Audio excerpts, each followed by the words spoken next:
Јас сум Весна Дамчевска, денешниот мој гостин е Илија Николовски, председател на партијата на пензионери. Добре дојдовте, господин Николовски. Да почнеме со бројките околу пензиите, оние последни што ги издаде фондот за ПИОМ, а кои што се однесуваат на декември.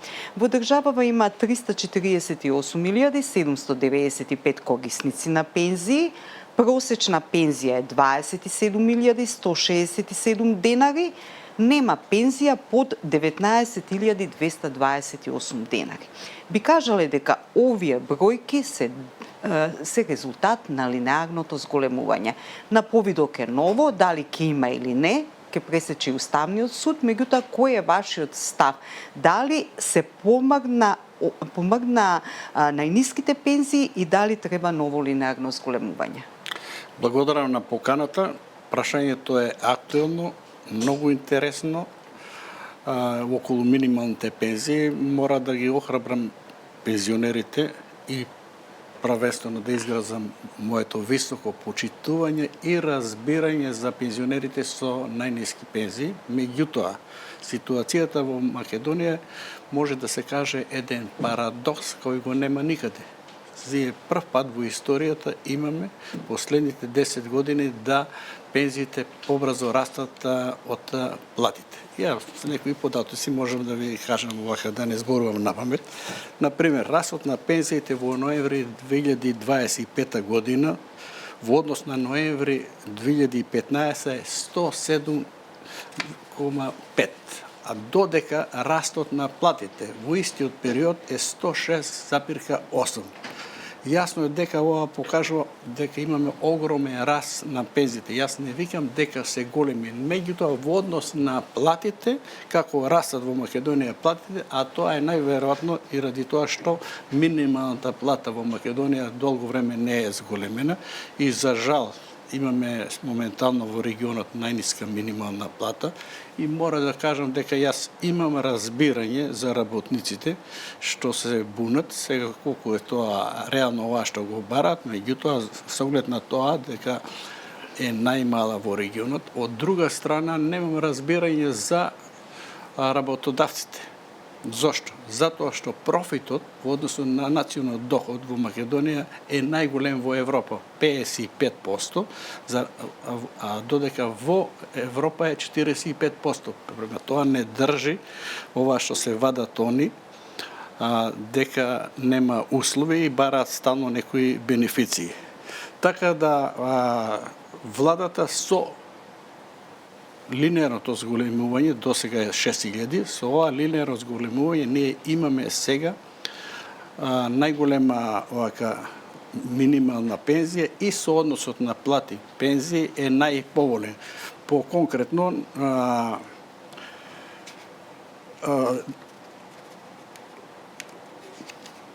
во ноември 2025 просечната пензија е 27.133, просечната плата е 45.943 или 59,0.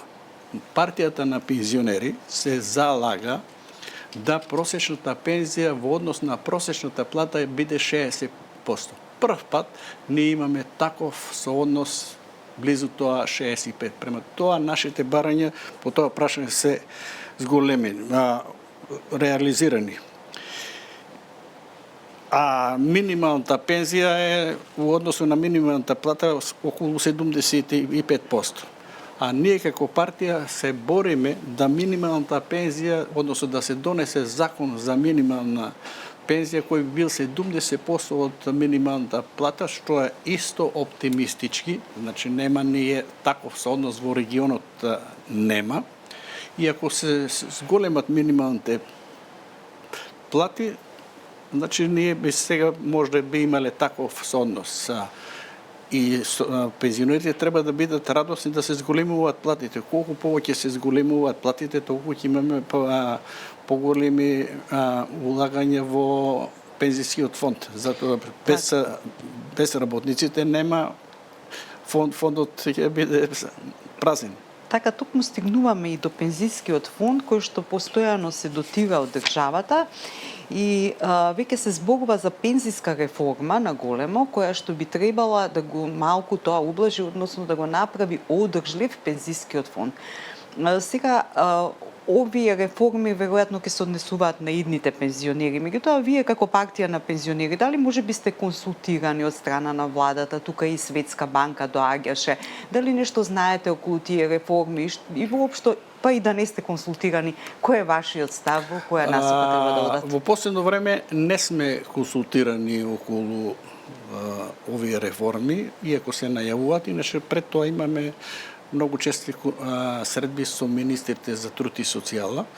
Иако мора да кажам и дека со заменикот министер Велковски имаме коректна соработка, ќе ви кажам по кои прашања имаме разговарани и каде ја имаме поддржано владата, а каде имаме забелешки.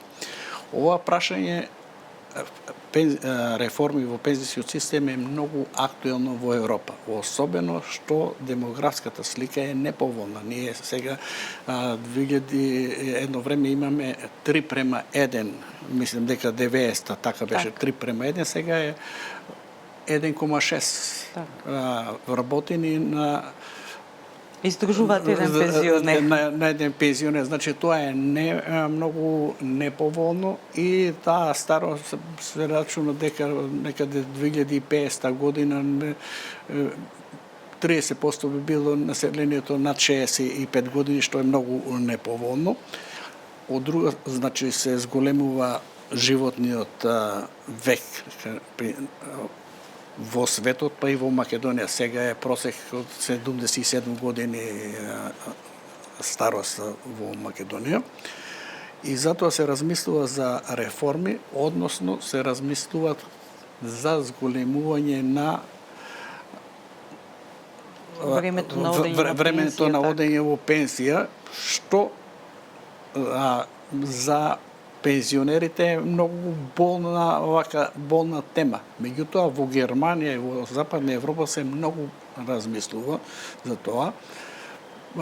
Економско-финансиски совет и кај нас размислува за некое зголемување на пензискиот стаж. Ставот на партијата на пензионери е да би било многу непопуларно одеднаш да се зголеми пензискиот стаж. Ако веќе доајде до тоа, тоа би требало нешто како Србија да биде постепено. Например, да кажа, за едната година за еден месец повеќе ќе се работи и така.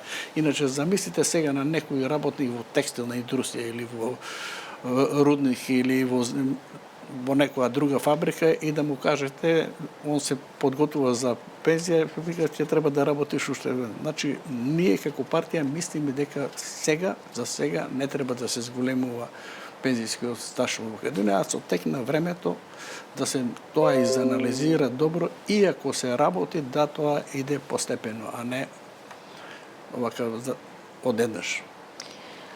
Каква е сегашната соработка на партијата на пензионери со владата и што е она што им го предлагате како итно за да се подобри животниот стандард и воопшто условите за живот на пензионерите, затоа што не е само пензијата, нели?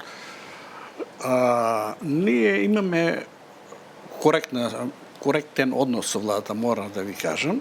Имаме една средба и контакти и неформални доста со заменикот министер за труд и социјала Велковски.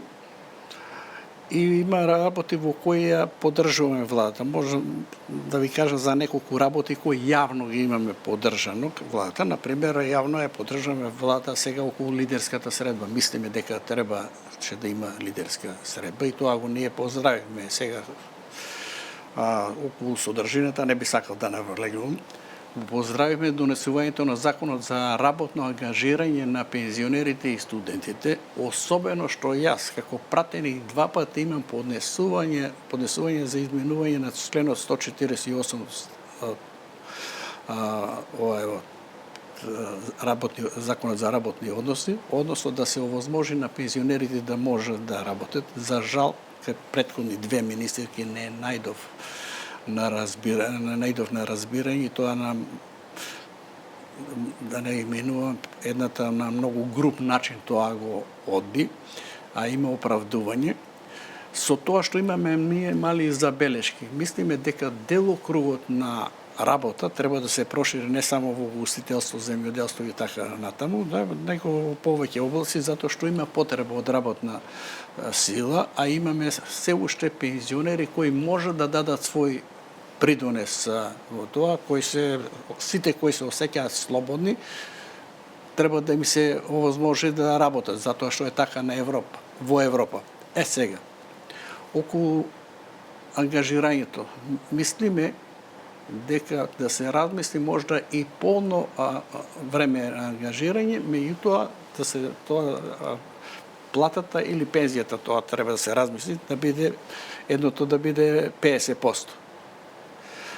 Затоа што има такви размислувања во Хрватска. Например, да зема 50% од пензијата, да може да си работи со цела плата и придонеси, кои што потоа ќе му подобрат следна пензија. Ќе му бидат подобри и тоа е добро и за државата, затоа што ќе плаќа придонеси за пензиско, за здравствено осигурување, ќе плаќа борба против сивата економија и така. Има многу предности. Али да треба да се прошири таа дејност, да не биде само во ова. Ние имаме недостаток на зидари, занаечи и така натаму, возачи. Они и сега работат као возачи, има млади пензионери, зашто да не биде тоа легално да плаќа придонеси. И тоа би било многу позитивно. Нашата забелешка е во тоа, иначе тоа го поздравивме, особено што јас тоа прашање го имам многу вака ревностно поставувано за работно ангажирање на пензионерите. Тоа е само за привремено и сезонско сега е само сезонско, меѓутоа тоа што барате измена на член во закон е практично да може да не се стопира пензијата него 50%. Дали мислите дека во овој, сега ми се наметнува прашањето, во овој економски бизнис амбиент како што постои во Македонија, работодавачите ќе пристанат да вработат и пак да плаќаат придонеси, или пак тоа еве и да се смени законот ќе го изигруваат? За жал, во Македонија сме ние склони на изигрување на законите, затоа што треба да ја поддржуваме и владата во таа насока, например, сега што презедоа енергични мерки против картелското здружување на осигурителните компании. Околу тоа прашање имам овака да дискутирам. Ќе има, меѓутоа треба да се зајакнат контролите и треба да бидат најстроги, строго да бидат казнувани, а не да даваат пензија, одnosno плата под рака, која и после тие ќе имаат минимална пензија, па ќе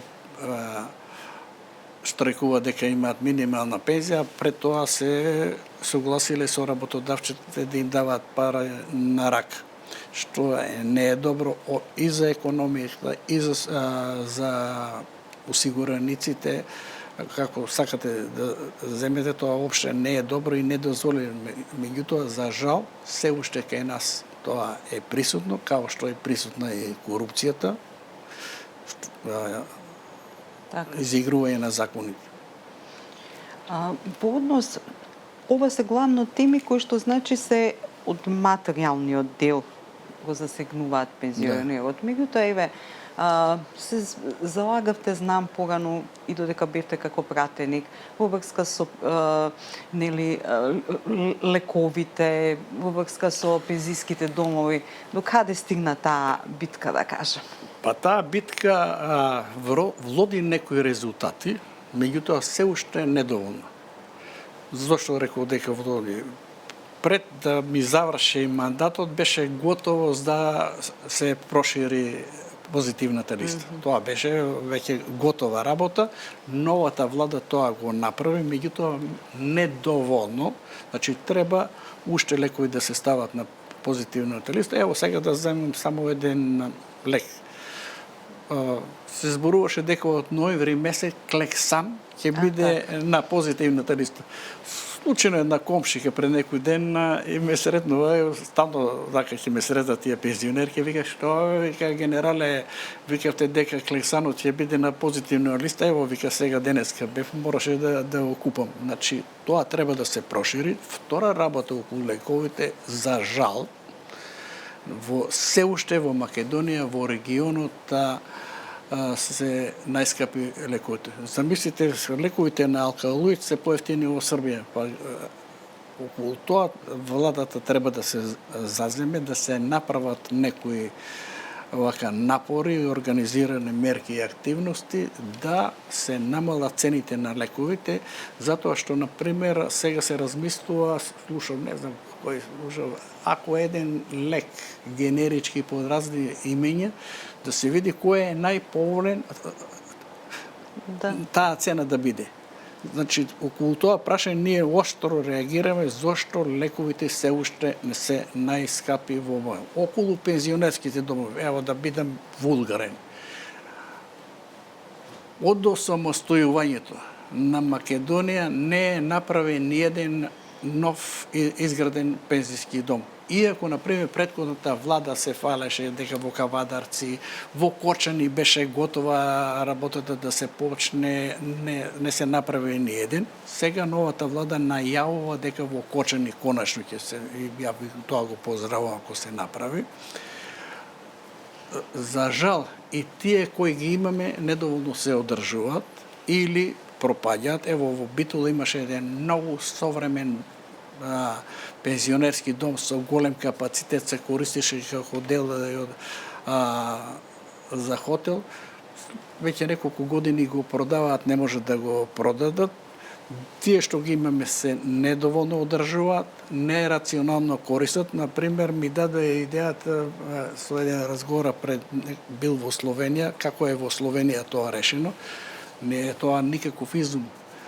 Во почетокот, кога се изградени домовите, тие се правени да бидат мултифункционални и да придонесе за социјалната грижа на пензионерите. Ево да го земеме домот на пензионери во Аеродром. Едно време таму имаше лекар, амбуланта. Сега нема ништо таму, протекува вода, најверојатно ради тоа побегна. Имаше аптека и таму протекува вода, тоа се празни простории. Имаше берберница и тоа. Меѓутоа, не само тоа. На пенсионери имаше ресторан таму, Бисер, ако се сега. Сега, тој ресторан го издадоа на кам. Значи, некој кога го градел домот, многу добро размислил, нешто е слично и во автокоманда, но се е размислил за неговата мултифункционалност и социјално згрижување на пензионерите, да им олесни тој живот многу полесен. Во Словенија дури има педикири, маникири. Зашто да нема, например, во пензионерските домови физикална терапија? Има пензионери млади пензионери кои се минале во пензија, кои се би работеле баш на физикална терапија, кои би работеле тоа. Дури Сдруженијата на пензионери поголеми како Аеродром, дури тие може да ги купат справите. Простори има, некои се издадени, некои не издадени, тие на некои невладини организации не плаќа кире и пропаѓаат простори. Така и у Аеродром.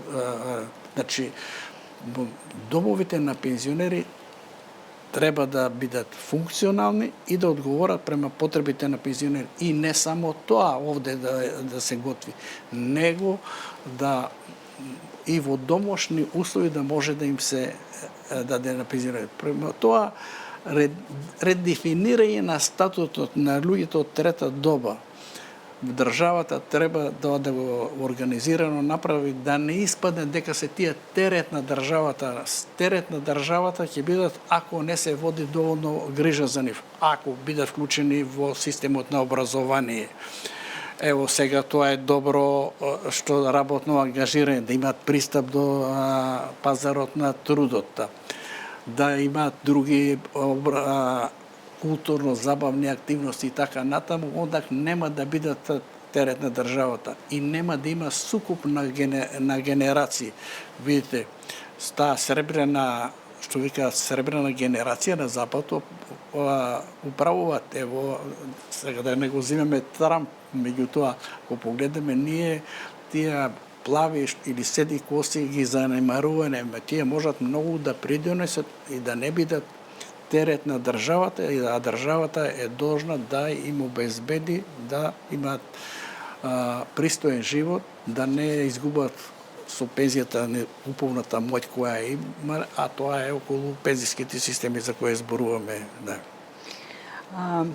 Освен што сте председател на партија на пензионери, уствари вие сте генерал, бевте последен представник на АРМА во Брисел. И сега некако не можам, иако јас обично економски теми водам, меѓутоа во овие сложени геополитички состојби ми се наметнуваат две прашања што би сакала да ви ги поставам. Каков е вашиот став во врска со евроатлантските интеграции во време на новата европска безбедносно одбрамбена архитектура? Прашањето е интересно, актуелно прашање и сега кога рековте дека сум бил представник, нескромно, јас за време на студената војна бев помошник на воената шеф во Грција. Последен воен представник на вооружените сили на Југославија сум во Бугарија. Во време кога Варшавскиот договор се распадна, во време кога Берлинскиот зид беше срушен, јас бев во Бугарија. После бев директор на дирекција за меѓународна соработка, учествував во сите процеси околу зачленувањето на Македонија од партнерство за мир и сите, да ги се набројувам во се што имам учествував. Имав таа привилегија да бидам прв воен представник во војниот комитет на НАТО од Македонија и привилегија како пратеник да Република Македонија биде примена во членство на НАТО. Така да сум имам многу тие привилегии и кога рековте европската одбрамбена архитектура, мојата генералска тема беше европската одбрамбена архитектура и безбедносна архитектура. Таа тема беше затоа што бев прв студент од Македонија во НАТО коледжот во Рим и ми кажа да предложам 3 теми генералски кои да брани, ја предложив една. Сега, што е сега во актуелниот момент карактеристично за европската одбрамбена архитектура? Значи, светот живее во една исклучително сложена геополитичка ситуација. Дури има некои аналитичари викаат дека Трета светска војна е била студената војна. Некој вика, ние сме веќе во Трета светска војна, некој вика, Трета е почнала. И сега, како го образложува, вика, со војната во Украина, на украинска страна помагаат, односно на руска страна помагаат кинезите со техника, помага Кореја, помага Иран. Од другата страна, малтене цел НАТО помага на значи, поред Украина, сега тука е и Газа, тука е и Иран. Ова што се случи со Венецуела и последното со Гренланд, одесувањето на Трамп, и создаде една недоверба измеѓу Соединетите Американски држави и Европа. И сега во последно време вие како што гледате во Европа се размислува да се формира европска армија од 100.000 луѓе. Со непредвидливите потези на Трамп се загрозува кохезијата на европската одбрамбена архитектура, односно се загрозува на одреден начин и НАТО. Замислите да он сега како изјави дека ако не, на друг начин тие ќе влегнат во Гренланд, што имаше прв пат така единство во Европа, во реакцијата. Може да замислите англичаните кои секој пат биле многу коректни, многу ја следеле политиката на САД и така натаму. Премиерот Стамер доста оштро реагираше. И не само он, него сите политичари во Англија доста беа единствени во таа страна. Сето после тоа, ако погледнеме во Европа, веќе имаме една прв пат таква сплотеност. Советниците за безбедност во 35 земји во Европа малтене на дневна основа комуницираат и неформални состаноци имаат. Лидерите на најјаките европски земји, Англија, ако не е во Европската унија, Германија, Франција, Италија и така натаму, исто многу често комуницираат. Имаше средба и Зеленски со нив. Така се осеќа дека една загрозеност на европската одбранбена архитектура и затоа се размислува и за европска армија. Сега, ако земеме Украина беше многу лака, сакаше да се приклучи кон НАТО, меѓутоа сега со последните случувања кои се случуваат, као Америка се нуди као гарант и така да биде, тоа не е актуелно, меѓутоа Украина е тука во тоа европско единство од една страна. И Украина моментално во Европа има најјаки вооружени сили. Замислите сега украинската армија да со една француска или Германија, тоа би биле најјаки одбранбени сили, така да имаме една загрозеност на европската одбранбена архитектура. Како тоа ќе иде понатаму, меѓутоа едно сум сигурен дека нема ништо да биде како што е било, затоа и дојде изголемување на буџетите и така натаму. И во тие рамки каде е Македонија? Сега можеме да зборуваме од безбедносна гледна точка или можеме за служењето на војни рок. Каде е Македонија? Македонија сега за жал и јас сум доста загрижен, па и во партијата на пензионери сме загрижени, затоа што евроатлантските процеси, односно преговорите со Европската унија се стопирани. Односите со Бугарија се малте не полоши него што беа за време на студената војна, а ние прв сосед. Треба да се помогне на владата, на премиерот Мицкоски за изнаоѓање на решенија. Затоа што со они со доаѓањето на власт и поставија многу високи критериуми, некои што викаат летвите ги дигнаа многу високи и сега како да се излезе од оваа ситуација. Ево, например, да го земеме проблемот за јазикот.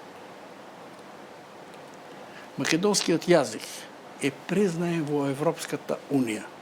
300.000 страници треба да се преведат на македонски јазик. Признаен е во Обединетите нации, признаен од Америка, признаен од Русија, признаен од Кина, од цел свет е признаен и едноставно со бугарите, па и ние бугарскиот јазик не го признаваме. Значи, треба да се најде начин. И ние подпишуваме договорите, викам, према јазикот, према уставите на две земји. Тоа е бугарски проблем. Нека бугарите го решаваат. Лично јас не би се занимавал со таа работа околу тоа. Сега јазикот, па јазикот. Што јазикот? Јазикот, цел свет македонскиот јазик го признал. Па и бугарите, колку книги во Бугарија имаат преведено од македонски на бугарски и обратно во Македонија колку книги има преведено. Значи, по мое длабоко убедување не треба да бидеме многу со многу поголема самодоверба и да се најде начин. Што викам јас, треба да се роди некој Ајденауер или Дегол, како што тие направиле своевремено и од двете страни и односите да се подобрат. таму биле незамисливо, не можеме да замислиме какви биле односите лоши измеѓу Германија и Франција. Па каде се сега? Значи за се може да се најде. Само да ви кажам еден пример од мојата војно-дипломатска служба. 27 години началниците на генерал-штабовите измеѓу Бугарија и Југославија немаат контактирано. Од македонска, од југословенска страна началник на генерал-штабот постанува Стефан Мирковиќ, кој беше овде во Скопје. Од бугарска страна началник на генерал-штабот генерал Самарџиев. И Мирковиќ одлучува да го покани приватно Самарџиев во пирот на лов. И овој доаѓа, прифаќа. И после тоа они постануваат малтене куќни пријатели. И после тоа се развива една интензивна меѓуармиска соработка. Да не ви кажам какви пикантерии пошто се случувало, што било незамисливо. Значи, би требало некој да се најде. По моје прашање, треба и од двете страни. Историска комисија најдобро би било да привремено престане да работи. Бугарите да најдат решение, актуелната реалност која е таква е, од наша страна ипак да некој работи во минатото да прифатиме кои се били и треба да се најде затоа што ти е прв сосед. Да гледаме напред. Да гледаме напред во оваа сложена геополитичка ситуација. Гледајте каде е Црна Гора во последното поглавје отвори Албанија и така натаму. И сега да завршам, што е моје исто надеж, тоа се вака лични размислување. Вие имате сигурно слушното дека има размислување ако со подпишување на мир измеѓу Русија и Украина, да Украина биде примена 2027 година во Европската Унија, иако јас не верувам ќе се супростават можда Полска, Унгарија и така натаму. Тоа значи дека некои правила треба да се променат и во оваа ситуација и ние тоа треба да го искористиме да влегнеме во Европската Унија. Ево, загледате сега и роаминг нас изостави, да не кажам се што. Генерале, ви благодарам што бевте денеска со заврши времето. печат. Ни заврши времето, инаку можеме уште многу да зборуваме. Можеме да зборуваме колку сакате. Меѓутоа ќе имаме некоја друга прилика и благодарам на нашите следачи што повторно беа со нас.